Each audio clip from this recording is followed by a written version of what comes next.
दोस्तों, एक और शनिवार और क्राइम ब्रांच से, क्राइम जगत से जुड़े हुए किस्सों में से एक नया किस्सा लेके मैं फिर आपके सामने हाजिर हूँ।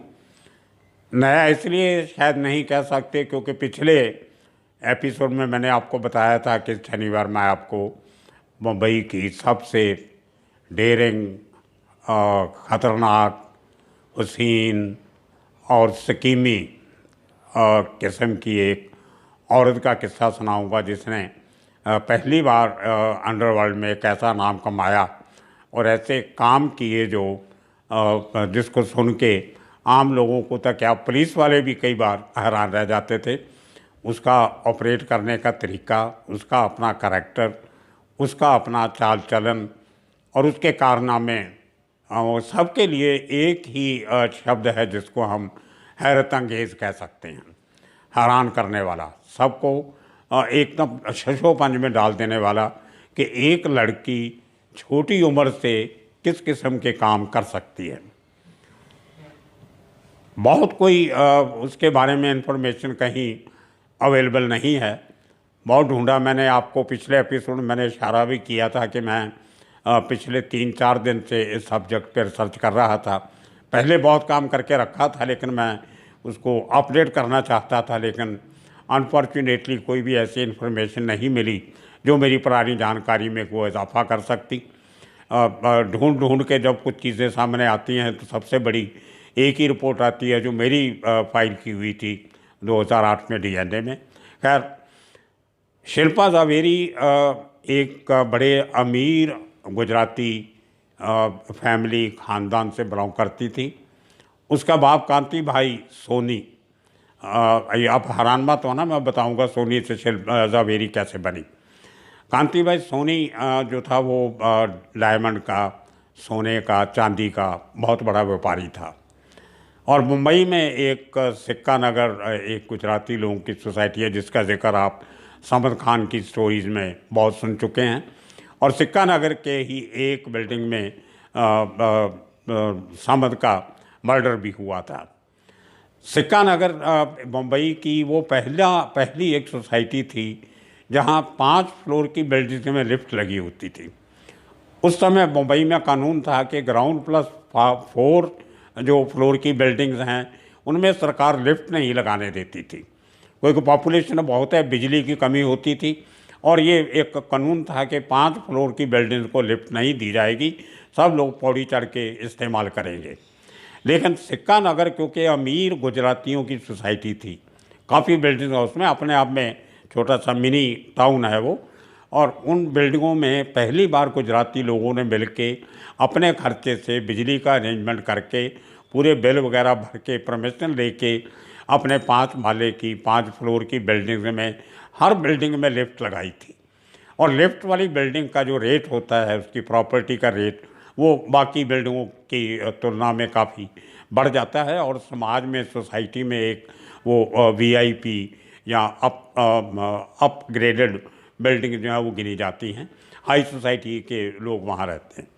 तो ज़्यादा लोग वहाँ पे 99% वो गुजराती लोग थे और 99 में से आगे 99% थे जो वो सोना चांदी हीरे जवाहरात के बिज़नेस से जुड़े हुए थे।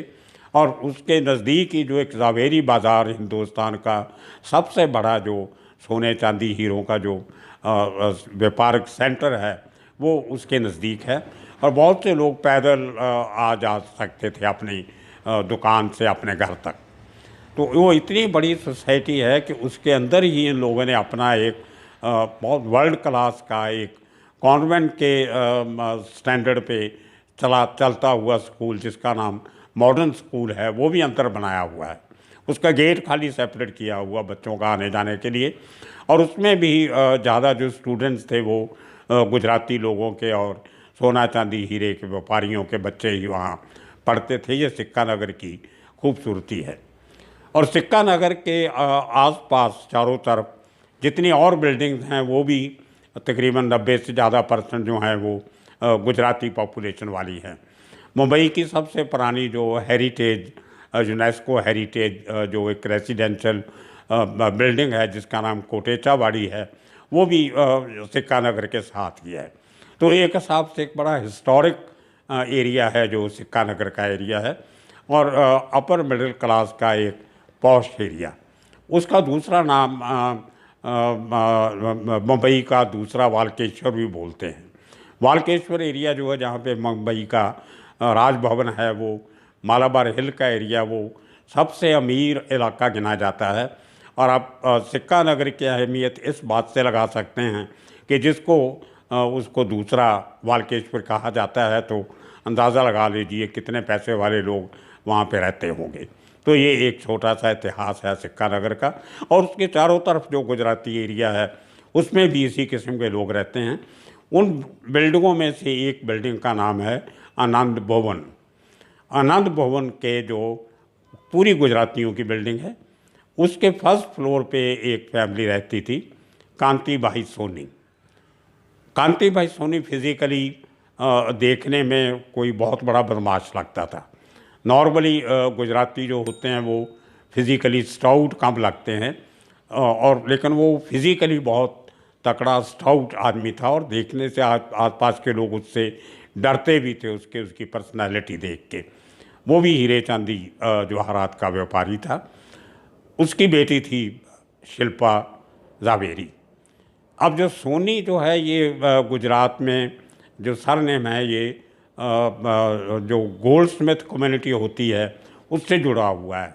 सोना से सोनी, सुनहरे जो लोग होते हैं वो सोनी कास्ट के ज़्यादा होते हैं। जावेरी जो है, ये कोई कास्ट या सब कास्ट नहीं है। जावेरी एक प्रोफेशन का नाम है। जो लोग सोना चांदी हीरे जवाहरात में डील करते हैं उनको जावेरी बोलते हैं। तो अपने आप में जावेरी कोई जो है वो सरनेम नहीं है, लेकिन एक इज्जत का या एक रुतबे का एक साधन, प्रतीक बन जाता है कि जावेरी जिसके साथ जुड़ा हुआ है, तो समझ लो उसकी जो फैमिली है, जो उसका ख़ानदान है, वो हीरे चांदी, हीरे मोती जवाहरात के बिजनेस के साथ जुड़ा हुआ है। तो एक स्टेटस सिंबल जो है वो बन जाता है। सोनी में तो थोड़े कुछ गरीब सुनहरे भी हो सकते हैं, छोटे लेवल के, लेकिन जावेरी साथ में लग गया तो समझो वो बड़े लेवल पे सोने चांदी का काम करते हैं। तो कुछ लोग जो हैं वो अपने आप को जावेरी कहना लग जाते हैं। ये अभी तक समझ में नहीं आया कि शिल्पा ने अपने नाम के साथ सोनी छोड़ के जावेरी कब लगाना शुरू किया, क्यों लगाना शुरू किया, ये भी मैं आगे ज़रूर खोज पड़ताल करूँगा और आने वाली अपनी किताब में उसका जिक्र भी करूँगा। खैर, 10वीं जमात में जब शिल्पा नाम की लड़की, इसके 2 भाई थे, वो भी उसी स्कूल में पढ़ते थे छोटे, एक का नाम भरत था, एक का नाम कुछ और था। उसकी एक बहन भी थी जिसका नाम रसीला था। रसीला भी इससे बड़ी थी, लेकिन वो बहुत तेज़ तरार लड़की थी, बहुत खूबसूरत और बहुत खुले मजाज की औरत। लड़कों से हमेशा मिलते गिलते रहना, शायद कहीं ना कहीं उसका असर जो था बड़ी बहन का, वो छोटी बहन पे पड़ा, शिल्पा पे। तो शिल्पा ने भी स्कूल के टाइम पे ही लड़कों से दोस्तियां रखनी शुरू की। लड़कों के साथ स्कूल से भाग के उस वहाँ से नज़दीक ही पैदल जाने के डिस्टेंस पे, जिसको हम अ वॉक अवे कहते हैं, फ्यू स्टेप्स अवे या नेक्स्ट डोर, जो सबसे बड़ी जो समुंदर की जो बीच है उस एरिया में साउथ मुंबई का, जिसको हम गिरगांव चौपाटी बोलते हैं, वो है वहाँ पे।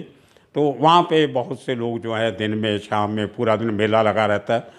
समुद्र के किनारे रेत पे बैठ के लोग लवर्स चले जाते हैं वहाँ पे, नए नए शादीशुदा लोग, वो अपना जाके वहाँ पे थोड़ा एंजॉय करते हैं अपनी प्राइवेसी, क्योंकि मुंबई के घरों में अक्सर प्राइवेसी कम मिलती है। छोटे छोटे घरों में बड़ी बड़ी फैमिलीज रहती हैं, तो आपको कई बार एक दूसरे को गले मिलना भी नसीब नहीं होता। तो उन लोगों के लिए एक जो राहत का साधन बनती है वो जो गिरगांव चौपाटी या मेरिन ड्राइव के समुद्र का किनारा या जुहू बीच, इस किस्म के इलाके होते हैं। तो बहुत सारे लवर्स जो होते हैं वो प्रेफर करते हैं समुद्र के किनारे बैठ के कुछ आपस की बातें करनी। तो एक प्राइवेसी उनको वहाँ पे मिल जाती है लोगों की नज़रों से दूर।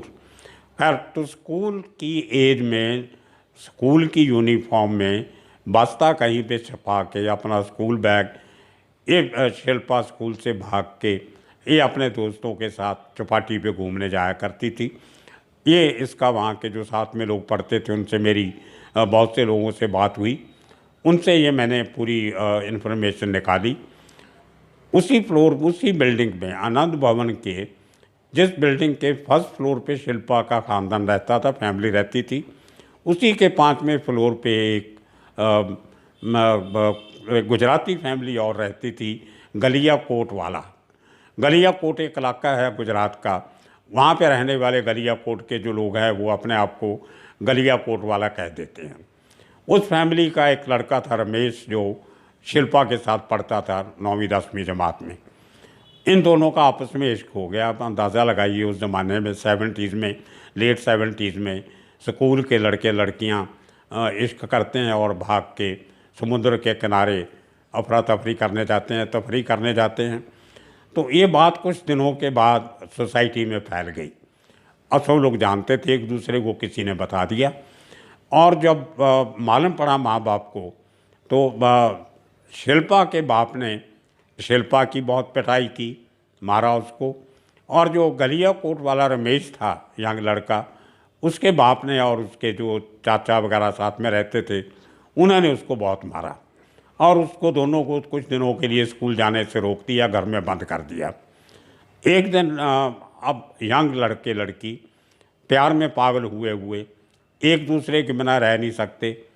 उस रंजिश में, उस एक दुख में, एक दर्द में या फ्रस्ट्रेशन में, जो रमेश स्टूडेंट था स्कूल का, उसने अपने घर में छिपे हुए एक दिन, उस ज़माने में एक टिक 20 करके एक केमिकल आया करता था, पेस्टिसाइड, जो छोटे मोटे घर के जो कीड़े मकोड़े होते हैं, कॉकरोच वगैरह, उनको मारने के काम आता था। बाद में बैन कर दिया था वो। तो उस आदमी ने वो टिक 20 पी के उसने खुदकशी कर ली। मतलब छोटी सी उम्र का लड़का, 15-16 साल का, और इतना पागल शिल्पा के लिए कि उसको मिलने नहीं गया चंद दिन, तो उसने अपने टिक 20 पी के खुदकशी कर ली। तो ये पूरी सोसाइटी में एक बहुत बड़ा शोक का माहौल और हैरानी भी लोगों को हुई, गुस्सा भी हुआ कि ये क्या उम्र है मरने की, या क्या उम्र है प्यार करने की, इश्क करने की। तो ये शिल्पा का एक शुरुआती उसका जीवन था। और जो उस एरिया में जो कुछ और बड़े लोग, जो उनके बिगड़े हुए बच्चे, वो एक वहाँ से कॉर्नर, जो पाईदुनी का कॉर्नर था, वहाँ पे जाके चोरी छिपे ये लोग भांग पिया करते थे। तो भांग की गोली को आग लगा के कुछ करके, कुछ किसी किस्म का नशा मैंने तो देखा नहीं, वो ये लोग किया करते थे। तो वो गोलियों को कुछ सिगरेट में डाल के कुछ करके, तो वो इनको वहाँ से आदतें लग गई। उसमें से आहिस्ता आहिस्ता कुछ बड़े नशे की चीज़ें मिला के पीना, तो स्कूल में ही शिल्पा को वो नशा लेने की आदत लगी। उसका कहना ये था कि वो अपने बॉयफ्रेंड के मरने का जो दुख है वो बर्दाश्त नहीं कर सकती, इसलिए उसको नशा लेना पड़ता है। जब घर वालों को मालूम पड़ा तो कोई उसका कोई इलाज नहीं था, कब तक घर में बंद करके रखते। तो घर वालों ने भी कुछ ज़्यादा इंटरेस्ट लेना नहीं दिखाया शुरू किया। उन्होंने अपने बेटों की पढ़ाई का ज़्यादा ख्याल रखा और वो पढ़ते रहे। शिल्पा ने पढ़ाई छोड़ दी।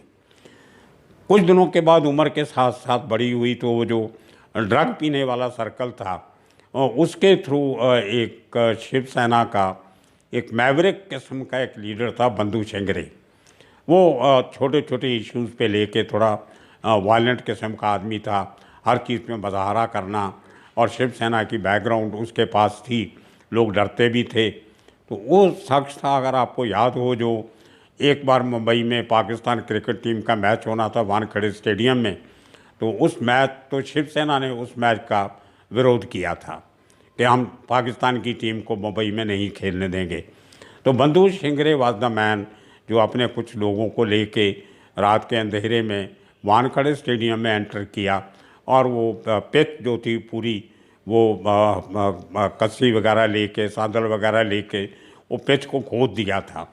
ये बहुत बड़ी खबर बनी थी उन दिनों में। और जब पिच को आप डैमेज कर दो तो वहाँ मैच नहीं खेला जा सकता। तो उसका जिम्मेदार वो बंधु शिंगरे था। वो बंधु शिंगरे भी वो जो बदमाशों का टोला था यंगस्टर्स का, उनका लीडर बना हुआ था, और उसके पीछे नारे लगाते सब लोग उस इलाके में घूमते थे। तो किसी तरह शिल्पा जो थी वो बंधु शिंगरे के टच में आ गई, उसके साथ एक्टिविस्ट बन गई। उसी चक्कर में बंधु शिंगरे को पुलिस ने केस में अरेस्ट करके आर्थर रोड जेल में बंद किया। शिल्पा उसको जेल में मिलने जाती थी। मिलते मिलते उन्हीं दिनों में कहीं समद खान भी एक केस के चक्कर में आर्थर रोड जेल में था। उसको शिल्पा ने कहीं जेल के रूम में बैठे या मुलाकात करते हुए कहीं समद खान को देख लिया, तो वो पहली नज़र से समद खान पे फिदा हो गई। तभी बंधु शिंगरे को भूल के जेल में ही वो समद खान को मिलने लग गई। और समद खान के साथ उसका अफेयर बहुत साल चला। और जैसे कि मैंने समद खान वाली वीडियो में आपको बताया था, बहुत से लोग कहते हैं कि जब उसकी समद की जिस दिन डेथ हुई, उसके ऊपर अटैक हुआ, उस दिन समद खान शिल्पा को मिलने ही उसके घर पे गया था। लेकिन वो बात सही नहीं है। मैंने आपको बताया था शिल्पा कभी सिक्का नगर में नहीं रहती थी, वो सामने वाली बिल्डिंग में अनाथ भवन में रहती थी। और उस दिन समद शिल्पा को मिलने नहीं अपने दोस्त अशोक के पास अपना रात काटने के लिए रोज़ अड्डे बदलता था, कभी कहीं कभी कहीं। तो उस दिन का जो नंबर था वो आपको मैंने पिछले वीडियो में बताया था। तो खैर समद के साथ काफ़ी साल शिल्पा का अफेयर रहा, ये सबको मालूम है, दोनों फैमिलीज़ को मालूम था। समद से दोस्ती होने से जो शिल्पा का जो कद था अंडरवर्ल्ड में वो बढ़ गया। शिल्पा को कोई रोकने टोकने से डरता था, क्योंकि इसको कुछ कहा तो समद उनको नहीं छोड़ेगा, और वो भी समद के लिए जान देने को तैयार थी। उन्हीं दिनों में एक ऐसा किस्सा हुआ जिससे समद हमेशा के लिए एक हिसाब से इमोशनल तौर पे शिल्पा का गुलाम हो गया। वो किस्सा ऐसे हुआ कि सिविल एंड सेशन कोर्ट जो है मुंबई की हाई कोर्ट के साथ लगता है बिल्डिंग में, वहाँ पे समद को एक केस के सिलसिले में पेश किया गया। और पुलिस वालों को भी मालूम था, समद को भी मालूम था कि इस केस में आज उसकी ज़मानत हो जाएगी। लेकिन पुलिस उसको छोड़ना नहीं चाहती थी।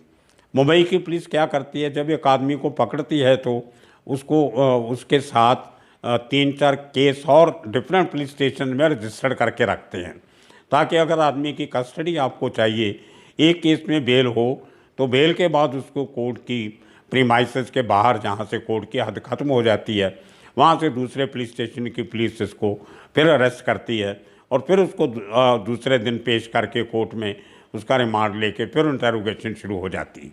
तो इस किस्म के जो हथकंडे पुलिस अपनाती है, वो ख़ास तौर पे हार्ड एंड क्रिमिनल जहाँ पे जिन केसेस में रिकवरी करनी होती है, जो चोरी डकैती के केस होते हैं, जहाँ से गहना लत्ता या पैसा या हथियार अभी रिकवर करने बाकी होते हैं।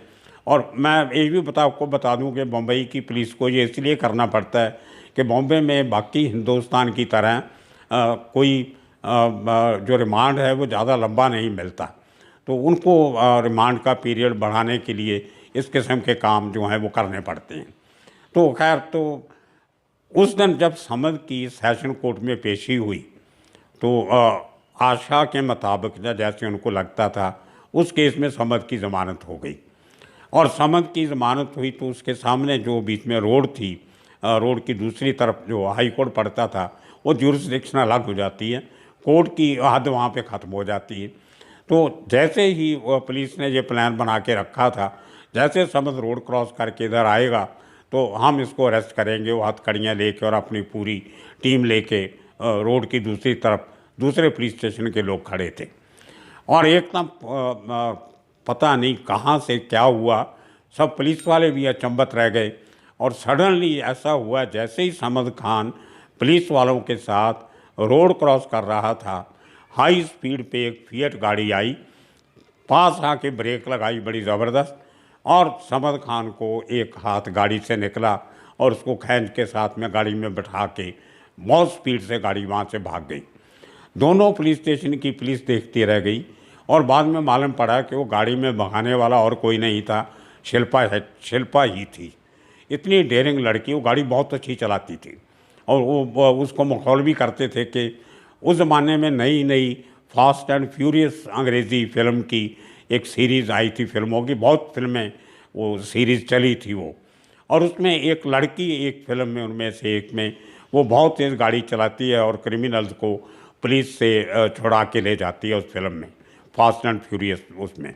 तो वो सीन कहीं शिल्पा ने वो फिल्म देखी हुई थी और समद को बिना बताए उसने समद को पुलिस से बचाने के लिए, समद को रोज़ मिलती थी वो जेल में जाके, उसको मालूम था समद को पेश किया जाएगा कोर्ट में, उसको ये भी मालूम था इसकी ज़मानत होगी, उसको ये भी मालूम था कि दूसरी पुलिस स्टेशन वो अरेस्ट करने के लिए खड़ी होगी।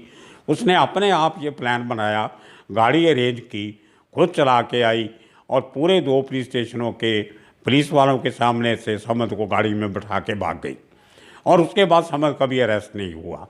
वो डेयरिंग कारनामे से शिल्पा का नाम अंडरवर्ल्ड में बहुत चमका और समद हमेशा के लिए उसका देनदार हो गया कि इस लड़की ने मुझे पुलिस से मेरी इस तरीके से जान बचाई। तो ये एक शिल्पा का अलग करैक्टर था। और उसके बाद जब दाऊद की और समद की दुश्मनी बढ़ी, दोनों एक दूसरे के दुश्मन बने, तो शिल्पा अंदर से बहुत दुखी थी कि कहीं ना कहीं समद को नुकसान हो सकता है। तो मेरे सोर्सेज ने, जो पुलिस में भी हैं बाहर भी हैं, उन्होंने बताया कि समद को बिना बताए शिल्पा ने कई ऐसे लोगों से मुलाकातें की, कुछ लोगों को साथ लेके, जहाँ तक ये भी बताया गया कि खालिद पहलवान, जिनकी इवन दाऊद बहुत रिस्पेक्ट करता था, उसके साथ भी अप्रोच किया। ये भी लोग कहते हैं कि वो एक बार दुबई भी गई किसी को साथ में लेके कि किसी तरह दाऊद का और समद का आपस में समझौता हो जाए तो ये मारा मारी ना हो, खून खराबा ना हो और कहीं समद उसके हाथ से निकल नहीं जाए। तो इतनी डेयरिंग लड़की जो कहीं भी चली जाती थी किसी को साथ लेके, समद के लिए उसने बहुत कोशिश की और उसके इस रिश्ते को पुलिस वाले अच्छी तरह जानते थे। एक एनकाउंटर स्पेशलिस्ट हुआ करते थे राजन काटधरे, उन्होंने रामा नायक का एनकाउंटर बहुत डेयरिंग तरीके से किया था। एक तो नाम उनका बहुत खतरनाक था, राजन काटधरे, काट के रख देने वाला आदमी राजन काटधरे, 6 फुट का लंबा चौड़ा जवान, वेरी हैंडसम पुलिस ऑफिसर और बहुत डेयरिंग, वो भी किससे डरता नहीं था। उसने शिल्पा से टच किया, मिला 3-4 बार इसको और इसको ऑफर दिया कि तू हमें पक्की समद खान की टिप दो, हम उसको पकड़ना चाहते हैं और उसको अरेस्ट करना चाहते हैं, तो तुम्हें जो चाहिए मैं तुम्हें देने को तैयार हूँ। वहाँ पे एक अतर बाज़ार है ज़वेरी बाज़ार के साथ, जहाँ पे परफ्यूम जो है वो शायद हिंदुस्तान का हैदराबाद के बाद सबसे बड़ी परफ्यूम की मार्केट वो मार्केट है। तो वहाँ के जो अतर बाज़ार में दुकानें बहुत महंगी हैं, छोटी छोटी लेकर बहुत महंगी हैं। और कहते हैं मेरे जानकार के राजन काटधरे ने, पुलिस ऑफिसर ने शिल्पा को ऑफर किया कि मैं उस बाज़ार में तुम्हें एक दुकान खरीद के दूंगा और तुम ये खबर दे दो, उस दुकान में तुम्हारी पूरी ज़िंदगी की तुम्हारी इकोनॉमिक सेफ्टी जो है, फाइनेंशियल सिक्योरिटी तुम्हारी बनी रहेगी, इस किस्म के लालच भी दिए।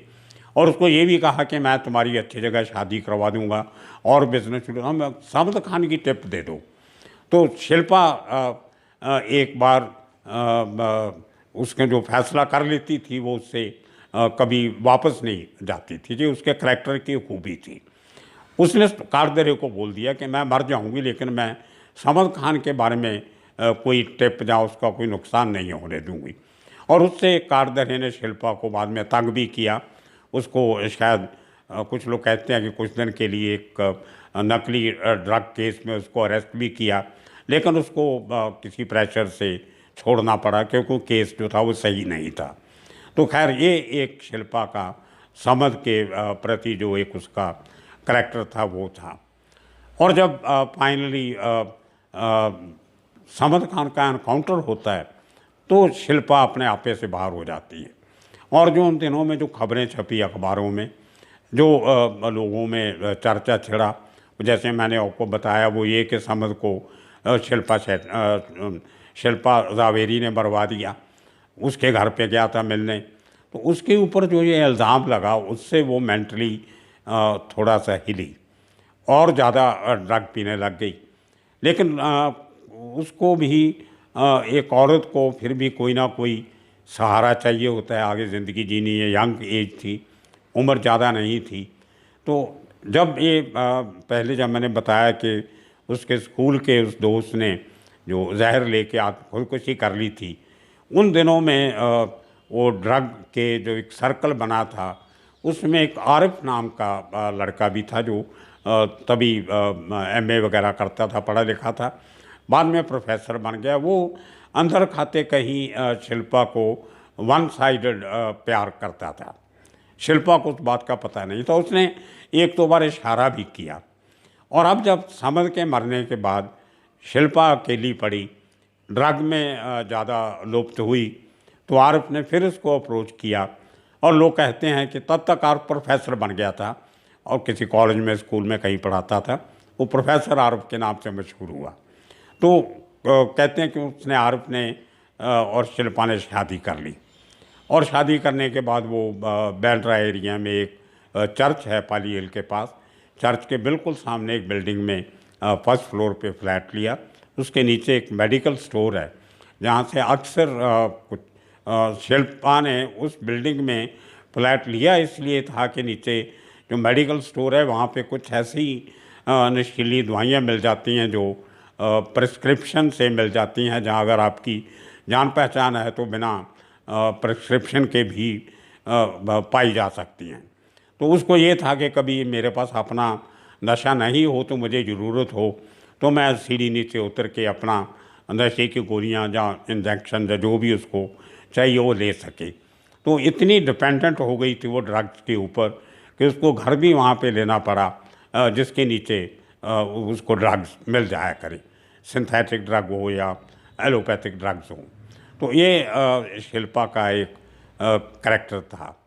और अल्टीमेटली बहुत सालों के बाद वो एक दिन खबर आई कि Shilpa died of over dose of drugs. लेकिन जानने वाले कहते हैं कि उसकी आरिफ से नहीं बनती थी। और जिस औरत के दिल में समझ ही बसा हुआ हो तो हर समय तो दूसरे आदमी से बननी निभनी थोड़ा मुश्किल भी थी। आरिफ ने भी छोड़ दिया और लोग कहते हैं कि शिल्पा ने खुदकशी की। लेकिन उसके जो रिश्तेदार हैं वो उन्होंने इस बात को नहीं माना। एक तरफ से देखा जाए तो ड्रग का जो ओवर यूज़ है वो भी खुदकशी ही होता है एक तरीके से। तो she died a very tragic death. ये शिल्पा की कहानियाँ हैं, सुनी अनसुनी सब। और आगे वाले एपिसोड में मैं आपको बता दूं कि हर शनिवार को मैं आपको इसी किस्म की जो मुंबई के अंडरवर्ल्ड से जुड़ी हुई जो फीमेल हस्तियां हैं, जो औरतें हैं, लड़कियां जो बड़े एक्टिव तौर पे इन्वॉल्व रही हैं, जैनाबाई से शुरू करके, जैनाबाई दारूवाली से, जिसके घर पे अक्सर मीटिंग्स में हाजी मस्तान, करीम लाला जैसे लोग भी हुआ करते थे, जिसका बेटा रज्जी खुद एक बहुत बड़ा ड्रग का डीलर बना बाद में, और जिसके जो फाइनेंशियल जो असिस्टेंट थे उसका पैसा संभालने देखने वाले हसमुख भाई और दूसरा रफ़ीक। इनसे मैं उस तरह उनकी बातें आपको सुनाऊंगा। इसी तरह बेला आंटी दारूवाली, उसके बाद सपना दीदी, महमूद कालिया की बीवी जो कभी बुरके से बाहर नहीं निकली थी सारी उम्र, अपने हस्बैंड की मौत का बदला लेने के लिए उसने क्या नहीं किया, वो बीवी से दीदी बनी। वो सपना दीदी की कहानी आपको सुनाऊंगा। और इसी किस्म के और सारे औरतें जो हैं जिन्होंने मुंबई के क्राइम फील्ड में किसी न किसी तरह उनका नाम जुड़ा, उनके किस्से आपको हर शनिवार सुनाया करूंगा। आपको ये आज का किस्सा कैसे लगा, अपनी राय ज़रूर भेजिएगा। और आने वाले मंगलवार तक आप सबका शुक्रिया। देखते रहिए। मंगलवार को आपको और अंडरवर्ल्ड के किस्से बहुत करीब से मैं सुनाऊंगा। एक नई सीरीज़ मैं शुरू करूंगा आपको, उसकी अनाउंसमेंट मैं आज नहीं करूंगा, मंगलवार को ही आपको बताऊंगा कि किस शख्स के साथ जुड़े हुए कुछ किस्से एक लड़ीवार आपको सुनाऊंगा। उसके लिए आप इंतज़ार कीजिए मंगलवार तक। मैं बलजीत आपका सबका धन्यवाद, शुक्रिया करता हूँ।